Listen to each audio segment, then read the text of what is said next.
Ladies and gentlemen, I've yet to hear Adam Kinzinger or Liz Cheney or any Democrats condemn, let's just say, I want to be YouTube friendly in terms of guidelines, and if there's a human reviewer that looks at this, Daily Mail, this is an article I'm reading, FBI investigates brazen attacks on pro-life clinics as domestic after radical groups declare open season and claim responsibility. Okay? Now, they threw an incendiary device, we'll just say, and completely destroyed a building. And this was the Compass Care, a Christian pregnancy center in Buffalo. I have yet to hear any condemnation about the incendiary devices or the destruction of a building. A Christian pregnancy center in Buffalo, New York, on June 7th. Okay? I've yet to hear any condemnation of the Arizona State Senate. The clash between police and demonstrators, and the fact that you had certain people trying to infiltrate a government building and prevent official government business. Gee, where have we heard that before? Oh, that's right. And they tried to say it was Trump's fault. Well, the Attorney General of New York, the Mayor of New York, the Attorney General of D.C., the Mayor of D.C., the Attorney General Merrick Garland has had close to 2 years now, haven't leveled any charges at Trump because he used the word peaceful. And although that day shouldn't have happened, he didn't commit a crime. Sorry, you're protected under the First Amendment, and if maniacs or people that shouldn't be doing things, okay, some were let in by the police there. One person was acquitted, okay, but there was a small group of people that were maniacs. I condemn that day. I condemn $1 billion to $2 billion in property damage, 19 lives lost, 14,000 arrests that summer, although I agree with the cause. But does anyone, where's the condemnation of $1 to $2 billion in property damage? There is none. 19 lives lost, 14,000 arrests. And then you have a Daily Mail article, FBI investigates brazen arson attacks. Okay, where's that? Where's that condemnation? Judgment. I thought Liz Cheney was giving us a dissertation on honor and dishonor. She's nowhere to be found. This is why nobody takes that committee seriously.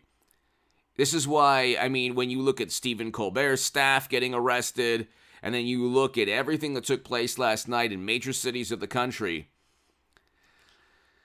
Democrats utilize chaos and mayhem and media when it suits them. The media actually looks aside, looks away. Oh, it's not that big of a deal. Oh, it's just if last January or 2 Januaries ago, last January. No, 2 Januaries ago was conducted by left-leaning organizations, you would see a very different media coverage, and you would see zero committee run by Liz Cheney and Kinzinger. But the FBI, you might say, oh, they're not going to do anything. No, they have to do something now. This happened in the 70s, okay? Democrats always think that they can get away with, this type of behavior. At the end of the day, the Federal Bureau of Investigation, even though they're aligned with the Democratic Party, is not going to allow this to take place. That's not me being hopeful or idealistic. This is like the core of what they exist. Like the reason the FBI exists is to prevent incendiary attacks. That's the reason, from groups left or right. In this case, it's groups to the left. Hit subscribe to this channel. Hit subscribe to the Stock Market Crash channel below and the Bitcoin Crash to 10,000 or lower channel. If you want to support my work, my Patreon is below. Ladies and gentlemen, Andrew Sullivan made a great point on Bill Maher last night. And I've been saying that on this channel for a long time. Now is the time for Democrats to articulate in a coherent and compelling manner an argument that says they're pro-choice is better than pro-life. They have to do it at the state level, and they have to say, this is why through dialogue, discourse, debate, discussion, a calm, sober analysis and debate and dialogue and discourse and actually convince the other side. But they don't know how to do that. Do you understand? Because they only know raw emotion, as if Republicans don't have raw emotion, as if conservatives don't have emotions pertaining to this issue. Okay? It's not... There's nowhere in the Constitution. This is the problem with... This is why they keep losing. Like they lost a major Second Amendment case in New York. And then back-to-back days. This is why they keep losing these grandiose issues that they've, basically defined the Democratic Party on. The Constitution of the United States of America does not align with the Democratic Party. It really doesn't. There's an actual Second Amendment. The right to bear arms shall not be infringed. Okay? It's a God-given human right. Antonin Scalia talked about it, the way it's written, which is hilarious because an ESPN, former ESPN host is like, where does it say that you can own these things? It's like, well, they didn't actually speak in the manner you do 200 plus years ago. But anyway... it's a God-given right. Okay, the founders, they were trying to express that it's a God-given right. Okay, you can't that government that man cannot infringe upon. But they want to dissolve the Supreme Court, and it's really hilarious because there's the Constitution is interpreted by the Supreme Court. And there's no place within the Supreme Court that makes mention of any type of procedure like that.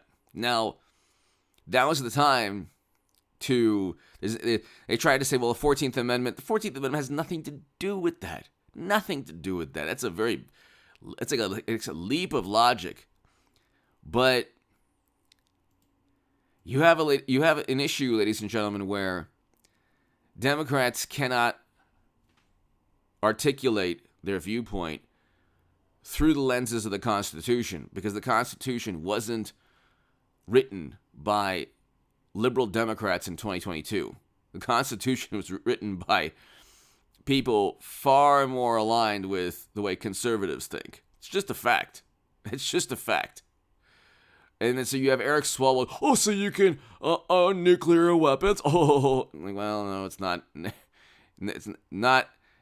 No, but also it's actually stated. Like this issue is addressed and stated and pretty clearly stated and defined in the Second Amendment. Okay, there is no reference to Roe v. Wade or the procedure, and there's zero reference to it. You have to make a huge leap of logic to get there, and that's why it's up to the states now. Okay, you have to leave it up to the states, and this is where Democrats do not shine.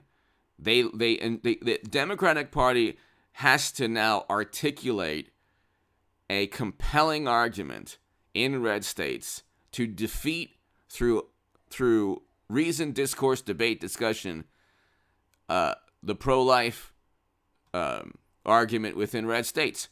But that's not the way Democrats run things. They cheat their own candidates in Bernie Sanders, which is why this happened. Okay? You cheated Bernie Sanders. At that moment in time, he would have won.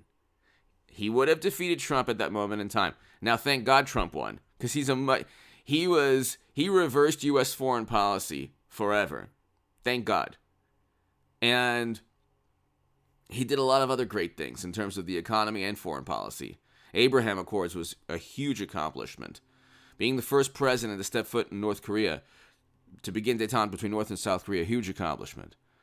But Bernie would have been just like done with it. Whatever the Lincoln Project or Democratic Party wanted with never-ending counterinsurgency conflicts.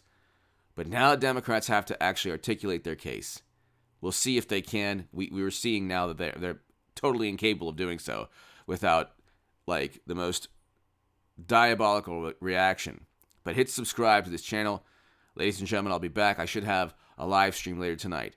Thank you so very, very much. The Federal Bureau of Investigation is now on the case. Thank you.